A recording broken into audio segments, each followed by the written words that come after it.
അസ്സലാമു അലൈക്കും. അപ്പോൾ നമ്മുടെ പാത്തുട്ടി ഇന്ന് അബായൊക്കെ ഇട്ടിട്ടാണ് കേട്ടോ ഇറങ്ങിയിട്ടുള്ളത്. റമദാൻ ആയിക്കഴിഞ്ഞാൽ റിലേറ്റീവ്സിൻ്റെ വീട്ടിലുള്ള ഒരു വിസിറ്റ് പതിവുള്ളതാണ്.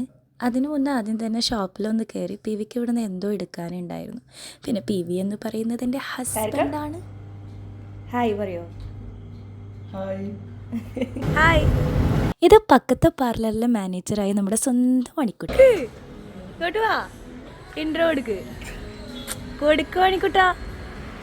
നമ്മളെ ചാവക്കാടിൻ്റെ കണ്ണിലുണ്ണിയും പൊന്നോമനയുമായ PVAയുടെ സ്വന്തം താഹിറിൻ്റെ ഭാര്യയായ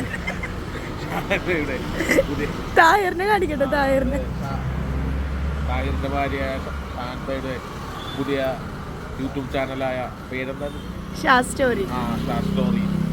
നിങ്ങളെല്ലാവരും സബ്സ്ക്രൈബ് ചെയ്ത് ബെല്ലൈക്കൺ അമർത്തി നിങ്ങൾ സപ്പോർട്ട് ചെയ്ത് നന്ദിപൂർവ്വം എല്ലാവരും താഹിറിനോടുള്ള സ്നേഹം നിങ്ങൾ പങ്കുവെക്കണം. അങ്ങനെ വിസിറ്റൊക്കെ കഴിഞ്ഞ് വീട്ടിലെത്തിയപ്പോൾ ഉമ്മ ബീഫ് കട്ട്ലേറ്റ് മസാല സെറ്റാക്കിയത് ഞാൻ ഉരുട്ടി മുക്കി പൊരിച്ച് നോമ്പ് തുറ കഴിഞ്ഞപ്പോഴത്തേക്കും തിരിച്ചു പോകാൻ സമയമായി. അങ്ങനെ 2 ദിവസം എങ്ങനെ പോയിന്ന് അറിയില്ല. എന്നാലും പോവാതിരിക്കാൻ പറ്റില്ലല്ലോ. കുറേ വിഷമിച്ചെങ്കിലും ടാറ്റ ബൈ ബൈ അസ്സലാമു അലൈക്കും ഒക്കെ പറഞ്ഞ് ഞാൻ ബാംഗ്ലൂർക്കുള്ള ബസ് കയറി.